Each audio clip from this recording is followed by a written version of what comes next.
On the quiet neighborhood streets of Boardman, Oregon today, things look pretty, well, ordinary. But back in the 1960s, something extraordinary happened here. When the John Day Dam was completed in 1968, the Columbia River flooded the tiny riverside town of Boardman for good. This was no surprise. Boardman residents had been working together in cooperation with the Army Corps of Engineers for many years to prepare for the day when their town would be underwater. Houses, businesses, and even a school had to be moved or rebuilt. Compromises were reached and creative solutions were worked out, all so Boardman could continue to thrive on higher ground.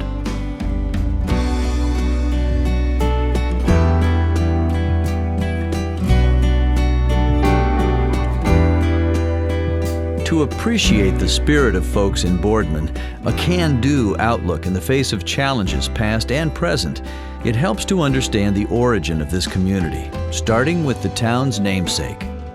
You need to go back to the man who had a homestead there named Sam Boardman, and he was the one that was instrumental in getting a town started on Old Highway 30.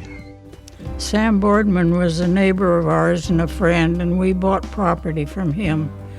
And he planted miles and miles of trees along the highways, catalpas mostly, and we have some of the catalpas one still thriving here in Boardman. And he put cactus around them so the rabbits couldn't eat the trees. And his wife kids carried buckets of water to keep these trees going. The most thing I remember about the old town of Boardman were the trees, those wonderful, wonderful trees everywhere.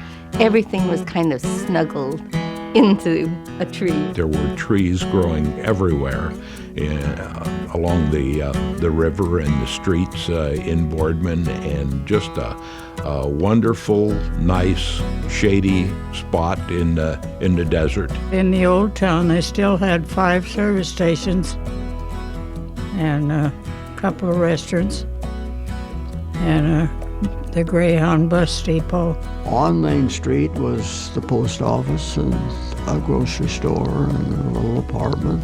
We finally bought one of the service stations in 1947 and run the Greyhound bus depot for 18 years. And then we moved up to the next level when the highway bypassed us. But and there was about 135 people in the town. We even had picture shows in the Grange Hall. Boy, that was a big night for everybody when we could take in a show, a movie. Boardman is the kind of town where people stay. Residents who arrived before the big move remember their early years in the little shady town on the river.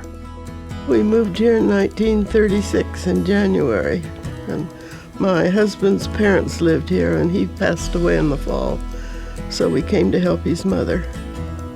Been here ever since. We came here in 1953 from Pasadena, California, and there was only 153 people when we arrived, not counting us, of course. My father was moved here with his job, and we came and looked at Boardman for the first time in 1959. I recall one of the most spectacular sunsets I've ever seen in my entire life here over the Columbia River, and thinking, this might not be a bad place to come. It was just exquisite. First time my mother saw Boardman, she wept. It was a moment, I think, when she was relinquishing her little house in Pendleton, and we moved here and found that it was really quite a lovely community. You could start up a conversation with absolutely anyone in town and feel as though you'd known them for years and years and years. Here in Boardman, when we first came and I wanted to meet somebody, wanted to see somebody on the road or in the grocery store, well, I'd take my tea bag and go knock on their door and say, I've got the tea bag if you've got the water. And I learned to enjoy the small town life. And we bought a little house knowing that it would be flooded, in the near future with the John Day Dam pool. For decades, Boardman residents lived with the risk of extreme flooding. Dams were going up all along the Columbia to deal with this threat and to generate electricity. So Boardman residents knew for a long time, and for the most part accepted the fact that big changes lay ahead. We first heard about they were going to build a dam back in the 40s. Heard they were going to build a dam and probably would flood us out. And one reason the dam was built was because of floods. And just a few years before that flood, 48, there was a bad flood, and our yard, the railroad beds all held the river off our yard. And you could put the shovel down about 3 inches and hit water. So we sat on needles for about 10 days there. Didn't know whether everything was going to hold or not. And that's when they really kind of started talking dam. So for 30, 40 years, we were thinking about it and talking about it. We were always looking ahead. We always looked at everything positive into the future. And my dad taught us that when they first talked about this, back in 48 or 49, they were talking about this. And we always looked to the future, and it was a chance to improve things and do things better. There was a lot of melancholy, or just, people wanting to stay where they were. They'd been rooted there for a long time. Through a very sophisticated political process, the decision was made to build some of these structures. And as a result of that, individual freedoms or individual property rights were certainly impacted. And so they went through the land acquisition procedures at the time, which included purchase of those that were willing to purchase and eminent domain of those that weren't at fair market value at the time. Of course, in any situation like that, you can't make everyone happy, and so it was a very challenging thing to work through. Growing up in a small town, I was worried about some people like Ma Pruder didn't have much of a house. We had lots of old people that had a house to live in, fine house in Boardman. I mean, it was livable. But then when they took their $6,000 or $7,000 that they got for that house and went to La Grande, they couldn't replace it. I know business people, would meet with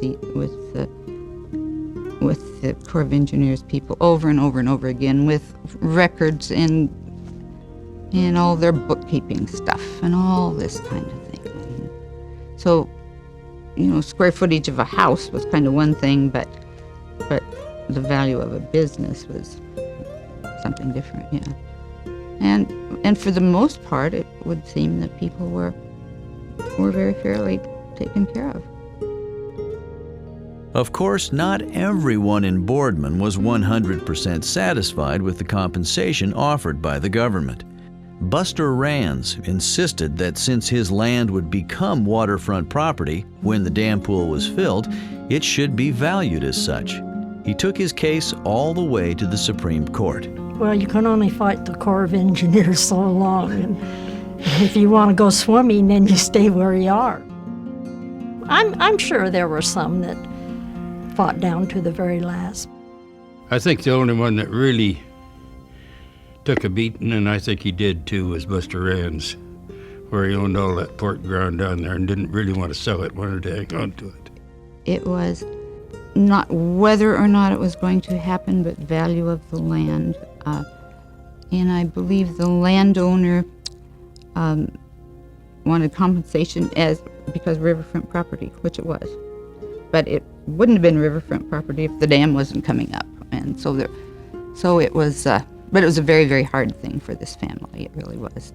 Unfortunately for Mr. Rands, the court decided in favor of the Army Corps, forcing the family to accept what he was offered for his land.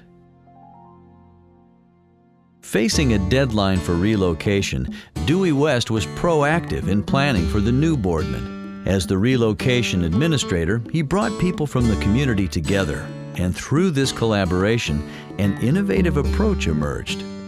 There was a lot of talking and a lot of people wondering what was going to happen to them, and I I was one of those that was wondering, and so I thought, well, it might pay to get more involved so you know what's going on. So I offered my time and my services to help get us started. We were a little community. We had a mayor and we had a council, all right, but that wasn't the right tools to do what we were going to have to do. Special legislation passed by the state where we could buy this ground and sell it to ourselves. So we had to develop an urban renewal agency, which is something that even other towns size of Pendleton and one thing or another have never, as far as I know, have never went in and had an urban renewal agency. About 8 people banded together and bought some property. Then it needed water, sewer, and streets, and the Corps of Engineers replaced streets and water system, but we didn't have a sewer in the old town, so that meant we had to find money for the sewer system. Well, that was the one thing that the group of us, number one priority, we'd like a sewer system. And the price of it was just a hair over $400,000. But we didn't have $400,000. That was a lot of money then. So in our drawing up of the lots in Boardman, why we all figured that, well, the businesses ought to generate more income towards the sewer system than anybody. We priced the lots on what the Urban Renewal Agency had invested in them. Zero Gillespie was chairman of it. He's the man that signed all the papers and everything as the chairman, and we wanted the lots just as cheap as we could make them. With plans drawn up for the new Boardman, lot sales were opened and residents gathered to choose new locations for their homes and businesses. And so they said, well, we can start selling property Tuesday or whatever it was. So that morning, of course, we all went down there with our checkbooks and we wrote our checks out for our property. And same way with the people that owned that wanted any lot in the city, and they had put their name that they wanted that lot, they had to put it up. Home lots were around 1,500. And of this, the city made enough money to put in a sewer system and the curbs and sidewalks. When a couple days went by, that $400,000 was all there for the sewer system, bought and paid for. So I felt pretty proud that we were able to accomplish that much and really become out quite good. Boardman's conscientious approach to relocation enhanced the city's infrastructure and helped to unify the community. Downriver, the town of Arlington needed to move as well, but without a process for cooperation, the transition did not go as smoothly. We got along very well, and Arlington had a lot of discord down there. Yeah, but Arlington couldn't figure out how to do these lots, so they ended up selling them to a private developer who sold them back. Arlington didn't end up. Those people for years and years, did not talk to each other. The town was split. There was families that were very close that did not talk. With the planning process and land preparation complete, whole houses were picked up and moved to new locations. We had a dear little lady who lived across the street in Old Boardman town named Mrs. Klitz, and one day my father was visiting with Mrs. Klitz, and she asked my dad how much he thought she should ask for her house or how much it was worth, and he quoted her some figure or sum, and a few days later she came across the street and announced that she had decided to let him have it for that. And my mother wept again. We ended up moving this little old house out across the freeway out into the country. I was pregnant with my second child when the move took place. Yeah.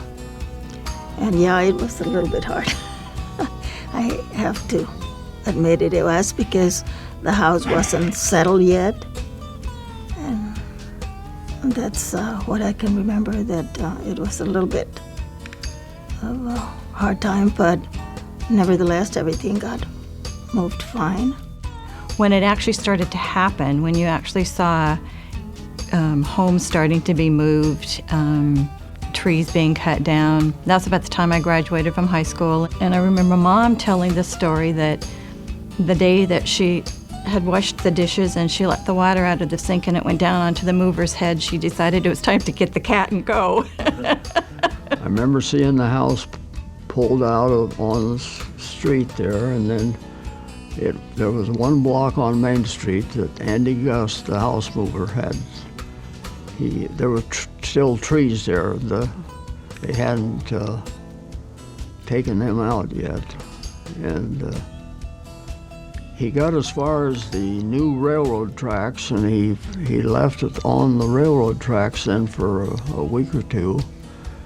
The strange thing was after they got the house and got moved into it was the back of the house really didn't change that much. They added on to the front.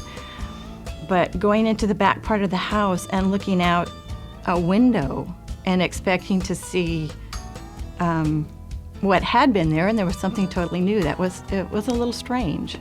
When the dam came in, they bought the house from us and then sold it back to us for $300, providing we would move it or destroy it before the dam went in.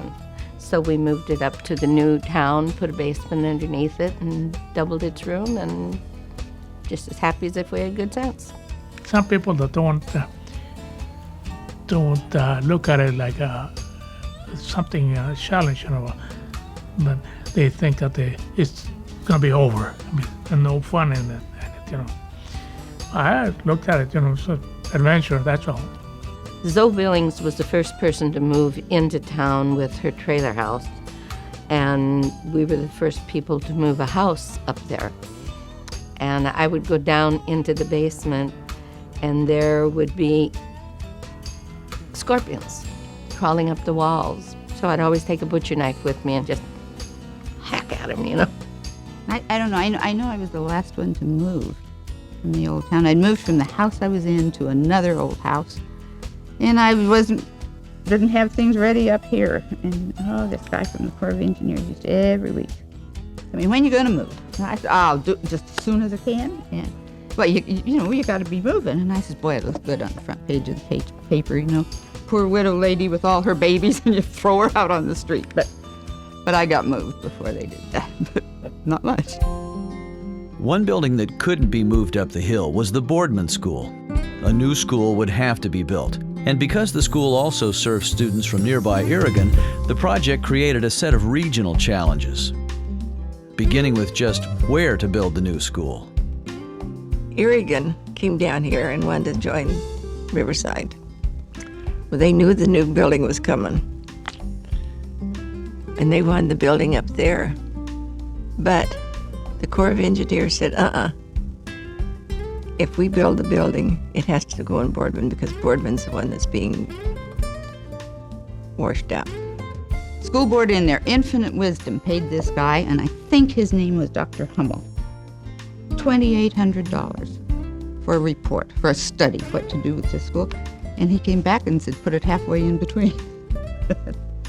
$2,800 was a lot of money in those days.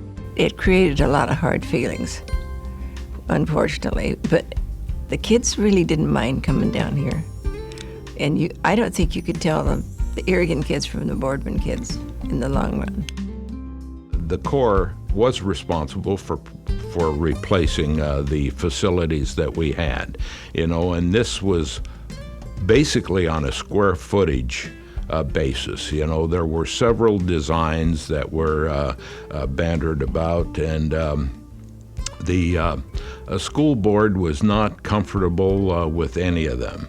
And they hired an architect from Portland. The architect, Leonard Howard Glazer, who I always said was more of an artist than an architect, designed the building and wanted to keep it in the scope of a school in the desert.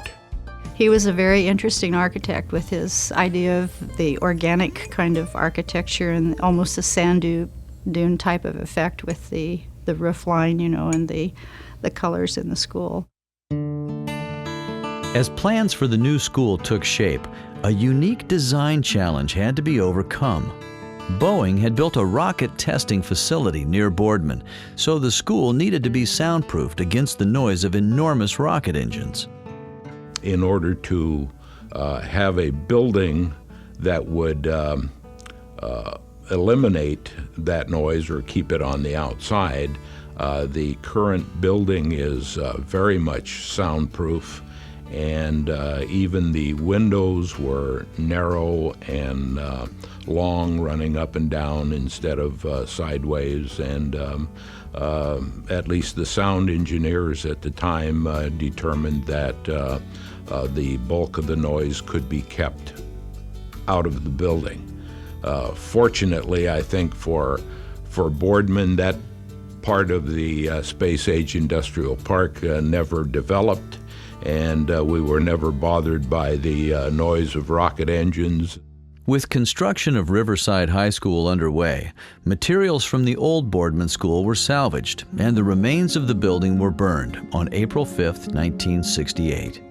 We were kind of caught in the crosshairs and trying to conduct school until the last minute in the old facilities, and the new facilities not quite being ready for us when we were about to make our move. They were still having class in one end of the school, and they were lighting it and starting a fire on the other end. Sad day was when the old school was burned. It seems to me that they used it right up until the very end. It was one of the last things that was demolished, and that bothered me a lot. But I could see from our place that they were tearing it down and burning it up and so on. I remember that front facade of the school not wanting to fall down. It was sort of like the last stand, it burned all around it, but that one front facade didn't. They had to kind of knock it down. Nearly 40 years after it was built, Riverside High is still well served by the forward-thinking ideas that were built into the school. There was a salesman came over from the Tri-Cities, and he said, this must be a fairly new building, and we'd been in there 20 years, I think.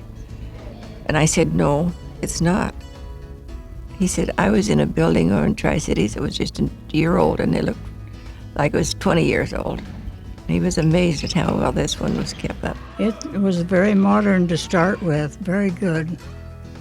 Had a good principal. The commons area of our school was intended to be a gathering place, not only for the students, but also for community people. And Howard Glazer thought that it would be a wonderful addition, and it certainly was. Where specifically are enzymes being used? I think everything has turned out the way it should have. The kids have got a great high school. Their education is good. And I just think it's the way it should have been. In late April 1968, the day came when the John Day Pool flooded the original site of Boardman forever. Long-time residents recall the sadness and hope they felt at the time. We drove down where the houses used to be, and they told us we better get out of there because the water was coming. And it was. Oh, I don't know how many times we'd drive down and watch. It'd just come lapping up a little farther and a little farther. And a lot of people, just back and forth all day. The entire John Day Pool come up in 3 days because they had to protect the banks on the side of it. And they had to raise that water quick to get up there to where the wave action would be against the rocks and not against the sand. And the water was coming up Main Street, the old Main Street of the town. And I sat there and watched it, and of course, it wasn't by morning why we were all flooded out. The water was, it was there where we talked about it being for 30 years. Kind of sad in a way. We had, of course, we started tearing down and getting rid of everything a few months before. And then when you saw the water start to come down your driveway and stuff like that, it was kind of Sad. Kind of sad standing there watching where the school used to be sort of fill up with water. And all the places that we used to enjoy, the islands out in the middle of the Columbia River where we used to take our boat and go skiing and picnicking for the weekend.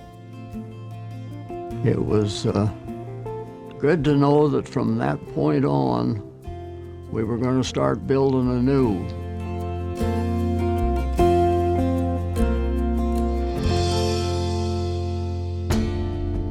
Moving up to the arid area that we moved into was a real shock, but we were told, and it proved to be a fact that with water, with a little bit of fertilizer, the desert will bloom, and it wasn't long before people planted trees around their houses, and we had shade, and you can drive the streets of Boardman today and see the proof of that fact.